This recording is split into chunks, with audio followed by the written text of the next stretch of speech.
सभी को सुप्रभात।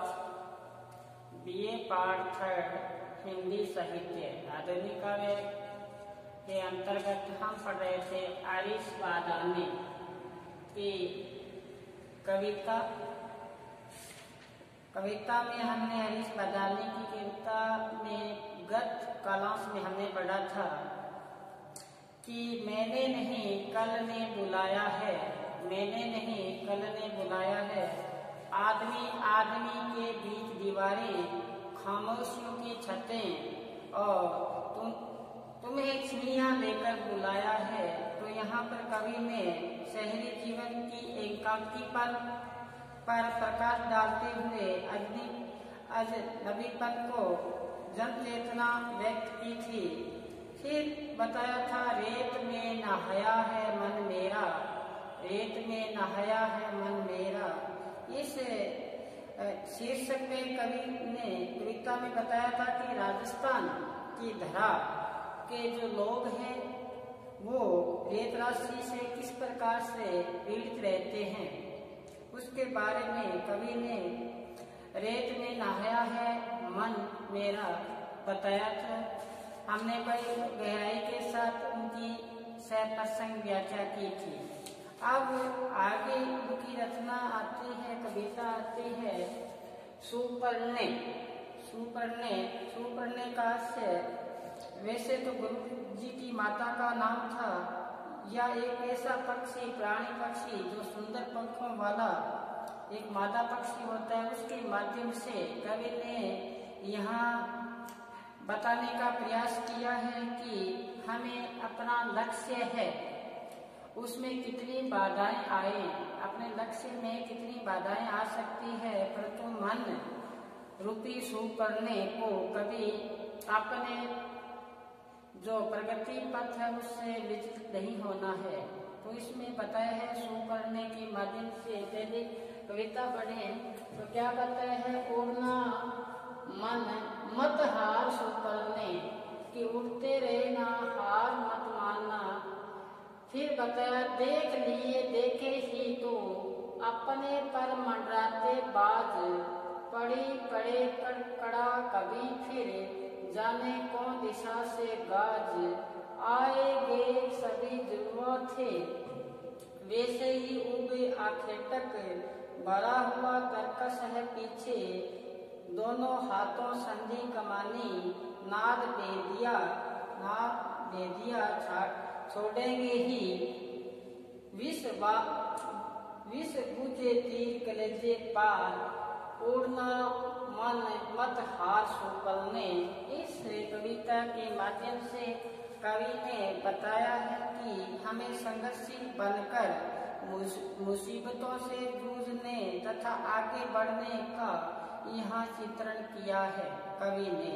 आरिश बादामी ने तो क्या कहा है कवि ने कि कवि कहते हैं कि अपने मन रूपी सुपर्णा पक्षी को संबोधित करते हुए कहते हैं कि हे सुपर्णे पक्षी तुम उड़ान भरते रहना, तुम क्या उड़ान भरते रहना।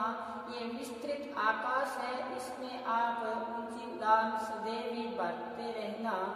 उड़ना मन, ये मन रूपी सुपर्णे सदैव उड़ते रहना है।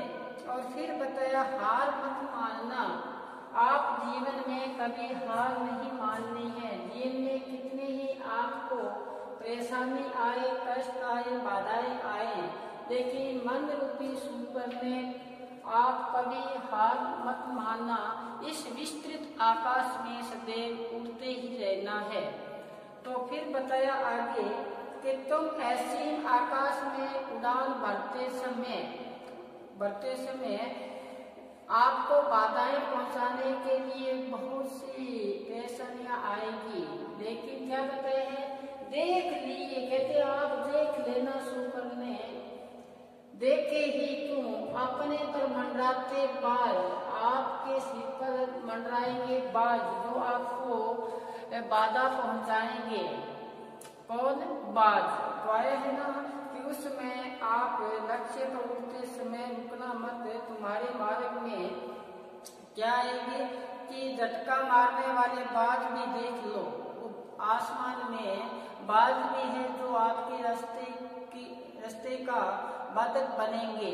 तो आया है ना कि अपने ही मंडराते बाज विस्तृत आकाश में ऊपर से बाज भी मंडराते हैं, लेकिन मन रूपी सुपर ने कभी हार मत मानना। फिर बताया कि पड़े कटकटा कभी फिर आसमान से आप पर बिजली भी पड़ सकती है।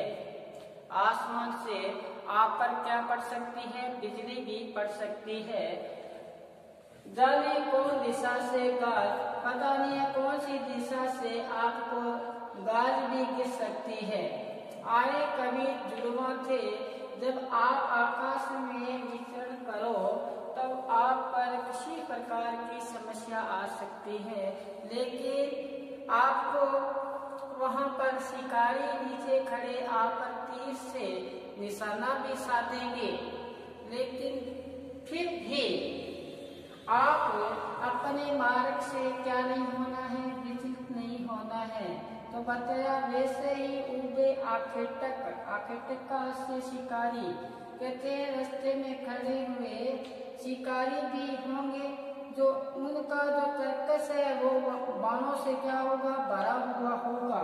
हाथों से वो धनुष बाण आप पर साधेंगे, धनुष से बाण साधेंगे, तर्कस में बाण भरे होंगे और धनुष की प्रक्रिया वो क्या है? आप पर तनी होगी, लेकिन फिर भी अपने मार्ग से कभी आप मन रूपी सुपर ने तो विचलित नहीं होना है।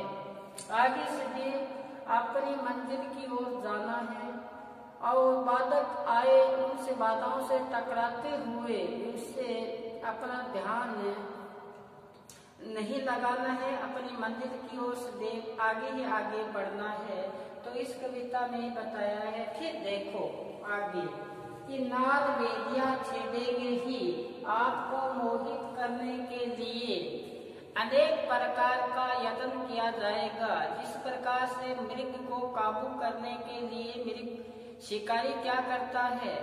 शिकारी एक ऐसी आवाज धुन सुनाता है जिस पर मृग उसके शिकारी के वश में आ जाता है।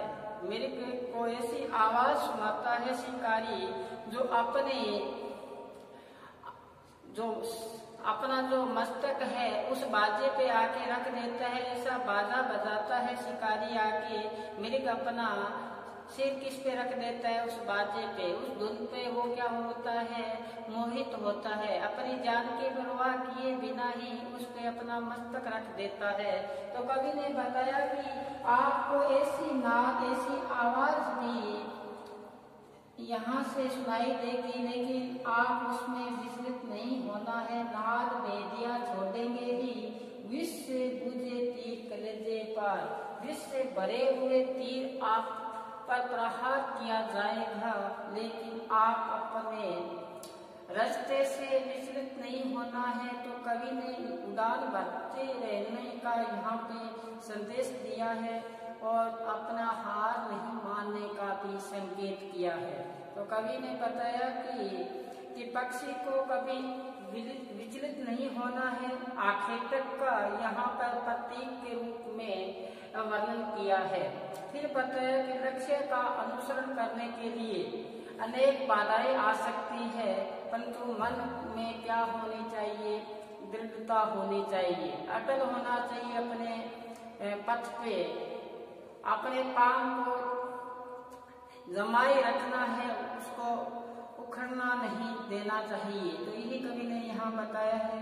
रूपक अलंकार के माध्यम से कवि ने बताया है कि उड़ना मन सदैव उड़ते रहना मन रूपी सुपर में कि विस्तृत आकाश है जिसमें आप उड़ान भर रहे हो, उस विस्तृत आकाश में बाल भी मंडराते हैं। आप पर बिजली भी क्या है? बिजली की गाज भी गिर सकती है। वो ही पता नहीं कौन सी दिशा से आप पर गाज गिर सकती है, लेकिन आपको रास्ते से विचलित करने के लिए शिकारी भी खड़े हैं, जिसने तर्कस में क्या रखे हैं? बाण रखे हैं। अपने हाथों से धनुष की डोरियों को सांध रखा है और आपको मोहित करने के लिए ऐसी नाद की आवाज भी होगी जिसके बस में आप आ सकते हो। लेकिन उड़ना मन मत हार सुपर्णे, कभी हार नहीं माननी है। सुपर्णे पक्षी, सुंदर पंखों वाला पक्षी, दृढ़ बालों वाला पक्षी, कभी हार मत मानना, नहीं तो आपको क्या करेंगे, विष रूपी बाण भी तीर भी आप पर कलेजे से पार हो सकते हैं। अपने रास्ते में आने वाली बाधाओं से कभी क्या नहीं होना है, विचलित नहीं होना है। लक्ष्य का अनुसरण करने पर अनेक प्रकार की क्या आ सकती है, बाधाएं आ सकती है, परंतु मन में क्या होनी चाहिए, दृढ़ संकल्प होना चाहिए। और यही यहाँ पे बताया है हारिस बदाने में। और कविता का नाम है सुपर्णे, एग्जाम की दृष्टि से बहुत महत्वपूर्ण है। फिर चले इसका दूसरा पद, इसमें क्या बताया है, रंग पुती आंखें ही देखें, बाहर का बाहिर ही एक अहम सोचे ही फिर क्यों, एक विराट का कैसा अंतर, बाहर के भीतर की दुनिया, बाहर की भीतर की दुनिया, देखे यह जड़ भरत कभी तो, नाजोगे इस सूरदास की भीतर वाली खुली कभी तो, दिखे उसे तब इस दर्पण में मेरे मैं का क्या आकार। तो कवि ने फिर बताया है कि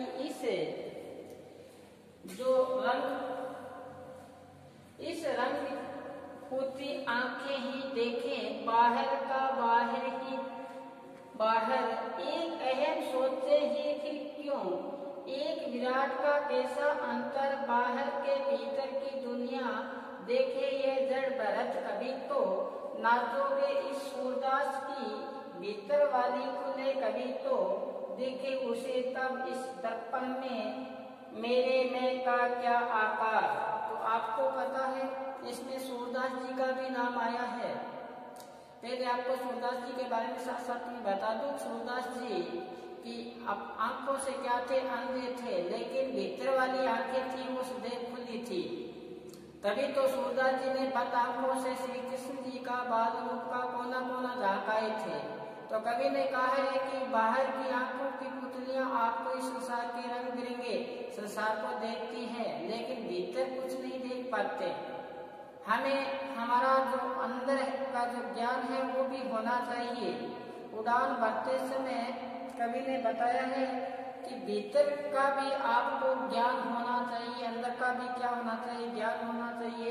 अपने व्यक्तित्व का ज्ञान रखने का यहाँ पे क्या दिया है, संदेश दिया है कि जिस प्रकार सूरदास जी ने बाहर की आंखें न होते हुए अंदर की आंखें खुली थी, इसी प्रकार हमारी आंखें बाहर की खुली है, लेकिन अंदर का व्यक्तित्व हमें पता नहीं है।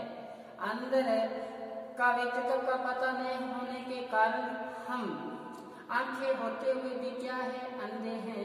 उसी प्रकार इस पे प्रकाश डाला है कवि ने मनरूपी पक्षी को उड़ान भरते समय, मनरूपी पक्षी को उड़ान भरते समय बाहर और भीतर देखने का भी यहाँ पे विचार व्यक्त किया है। तो कवि कहते हैं कि मनरूपी सुंदर पंखों वाले पक्षी सुपर्णे सुंदर छवियां आंखें देख पाती है। ये सुंदर जो छवियां है, रंग पूती आंखें ही देखें, सुंदर सुंदर जो बाहर जितने भी दृश्य है ये कौन देख पाती है, आंखें ही देख पाती है। बाहर का बाहर ही बाहर, लेकिन बाहर का बाहर ही देख पाती है, अंदर नहीं देख पाती। हमें ज्ञान रखना, अंदर का भी ज्ञान होना चाहिए, भीतर का भी ज्ञान होना चाहिए। हमें बाहर मुखी नहीं होना चाहिए, हमें क्या होना चाहिए, अंतर्मुखी भी होना चाहिए। ये यहाँ पे कवि हरीश बादामी जी ने संकेत किया है। बहुत गहरा पद है, ध्यान से सुनना। फिर बताया एक अहम सोचे ही फिर क्यों, हमें एक ऐसा सोचनी है। कौन सी सोच कि एक विराट का कैसा अंतर, बाहर और भीतर का अंतर कैसा है। जो संसार में बाहर जो चीजें दिखाई देती है वो अंदर भी दिखाई दे। जैसे तुलसीदास जी ने कहा था, है घट में सूजत नाई लानत ऐसी जिद तुलसी या संसार को भया मोतिया बिंद। हमें मोतिया बिंद हो चुका है, हमें जैसे मोतियाबिंद हो जाते हैं तो बाहर दिखाई नहीं देता, अंदर दिखाई देता है अंदर का। इसी प्रकार यहाँ पर कवि बताते हैं कि हमें बाहर होती तो दिखाई देता है रंग बिरंगी पुतलियाँ, लेकिन अंदर दिखाई नहीं देता किसी प्रकार से, बाहर ही बाहर। तो कवि कहते हैं कि हमें आंतरिक स्वरूप कैसा है, बाहर भीतर दुनिया कैसी है, बाहर की दुनिया कैसी है, अंदर की दुनिया कैसी है, ये हमें पता नहीं है अभी। तो कहते हैं उड़ान भरते समय तू देख लेना इस विस्तृत संसार में के आकर मंडराते हैं कौन बाज, और बिजली भी कड़कती है पता नहीं कौन सी दिशा से आकर गिर जाए। और नीचे जब आखेटक खड़े हैं, शिकारी खड़े हैं, वो भी बाण ताने हुए, तो आपको विश्व रूपी बाण कभी लग सकते हैं, नाद की आवाज भी करेंगे जो आपको क्या करेगी, मोहित करेगी। इसलिए कवि ने यहाँ बताया कि आपकी आंखें बाहर तो देखती है, रंग बिरंगी दुनिया को तो देखती है, लेकिन अंदर नहीं देख पाती। बाहर का बाहर ही एक अहम सोचे थी क्यों, कहते हम अंदर की दुनिया देख ही नहीं पाते। तो इसी प्रकार कवि ने फिर बताया कि ये भीतर की दुनिया कैसी है, ये व्यक्ति प्राणी शून्य व्यक्ति अच्छी तरह से नहीं देख पाता। जड़ भारत, इन जड़ भारत का आशय यहाँ पर कवि ने बताया चेतना शून्य व्यक्ति कभी नहीं देख पाता, जिसमें चेतना नहीं है वो कभी देख नहीं पाएगा भीतर की दुनिया और बाहर की दुनिया। बाहर की तो देख पाएंगे लेकिन भीतर की नहीं देख पाएंगे। फिर देखो आगे क्या बताया, नाचोगे सूरदास की इस युग के सूरदास जी की बाहर की आंखें नहीं दी थी, भीतर वाली आंखें खुली थी। तो देखिए इसे तब इस दर्पण में मेरे क्या आकार, तब उन्होंने क्या है कि बाहर की आंखें नहीं मिली थी, उसने क्या किया था, भीतर की आंखों से इस को देखा था, अंदर इनका प्रज्ञा चक्षु खुला था। क्या हमें भी भीतर वाली आंखें मिलेगी, क्वेश्चन मार्क लगाया कवि ने यहाँ पे कि हमें भी भीतर वाली आंखें मिलेगी, हमें अंतर ज्ञान जागृत हो सकेगा, हमें भी क्या अंतर ज्ञान जागृत हो सकेगा इस हृदय रूपी दर्पण में, यानी यथार्थ आत्म स्वरूप का आकार मुझे दिखाई देगा कि जब अंदर का ज्ञान हमें भी क्या प्राप्त होगा। सुपरने पक्षी के माध्यम से कवि ने यहाँ भीतर का चक्षु खोलने का भी क्या किया, संकेत किया है। तरंग की आंखें देखे जड़ भरत, इसी आकार कवि ने आत्मा अभिव्यक्ति का महत्व का निरूपण किया है। और साथ में ही यहाँ सूरदास जी पदों का लाक्षणिक प्रयोग भी किया है कि लौकिक जीवन में संघर्षशील आत्म चेतना रखने का सवाल भी क्या किया है, व्यक्त किया है कि हमें लौकिक जीवन में संघर्षशील रहना है और साथ में आत्म चेतना का भी हमारे अंदर क्या होना चाहिए, व्यक्त होना चाहिए। रूपक अलंकार के माध्यम से, यमक अलंकार के माध्यम से बताया है कि बाहर की आंखें इस संसार को देखती है, रंग बिरंगे संसार को देखती है, बाहरी बात देखती है, लेकिन फिर प्रश्न किया कि आपको इस विराट सत्ता का भी ज्ञान होना चाहिए, संसार अंदर से कैसा है और बाहर से कैसा है। हमें क्या नहीं होना है, जड़ भरत नहीं होना है, हमें जड़ भरत नहीं होना है, चेतना शून्य नहीं होना है। सूरदास जी की बाहर की आंखें नहीं थी लेकिन अंदर की आंखें थी। जो अंदर की आंखें थी तो उन्होंने क्या किया कि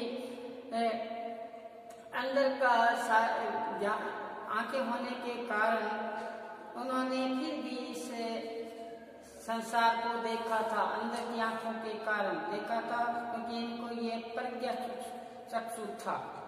तो कवि ने यहाँ पे ये बताया है कि जब तक अंदर का जो दर्पण है शीशा साफ नहीं होगा, हम न तो बाहर की दुनिया को देख पाएंगे लेकिन अंदर की दुनिया नहीं देख पाएंगे। इसलिए बात यहाँ पे बताया कि आप बाज का झटका भी गिर सकता है, आपको बिजली की गाज भी गिर सकती है। यहाँ शिकारी भी खड़े हैं जो हाथ में सर्कस लिए हुए हैं, आपको ऐसे आवाज करेंगे जो आपको क्या करेगी, मोहित करेगी।